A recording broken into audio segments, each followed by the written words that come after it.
ಓಟಿಗೆ switch ಒತ್ತುವ ಹೊತ್ತು ಯೋಚಿಸು ಪ್ರೀತಿಯ ಮತದಾರ. ಒತ್ತಡವೊಂದಿಗೂ ಮಣಿಯದೆ ತೆಗೆದುಕೋ ನಾಡಿಗೆ ನಲ್ಮೆಯ ನಿರ್ಧಾರ.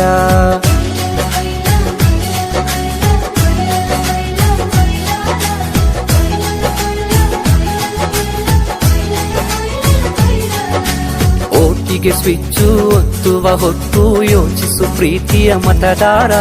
ಒತ್ತಡವೊಂದಿಗೂ ಮಣಿಯದೆ ತೆಗೆದುಕೋ ನಾಡಿಗೆ ನಲ್ಮೆಯ ನಿರ್ಧಾರ. ಮತದಾನ ನಿಜ ಶ್ರಮದಾನ, ತಿಳಿಯೋಣ ನಾಡ ಉಳಿಸೋಣ, ನವ ಕನಸನು ಬಿತ್ತೋಣ. ಹಣಬಲದ ಮಿಷವನ್ನು ಬಲವಾಗಿಯೇ ತುಳಿಯೋಣ. ಜಾತಿಯಲ್ಲ ವ್ಯಕ್ತಿಯ ನೋಡಿ ವೋಟು ಚಲಾಯಿಸು, ಪಕ್ಷವಲ್ಲ ಪಂಚಾಯತಿಗೆ ಪ್ರಭುವನ್ನು ವಾರಿಸು. ಓಟಿಗೆ ಸ್ವಿಚ್ಚು ಒತ್ತುವ ಹೊತ್ತು ಯೋಚಿಸು ಪ್ರೀತಿಯ ಮತದಾರ. ಒತ್ತಡವೊಂದಿಗೂ ಮಣಿಯದೆ ತೆಗೆದುಕೋ ನಾಡಿಗೆ ನಲ್ಮೆಯ ನಿರ್ಧಾರ.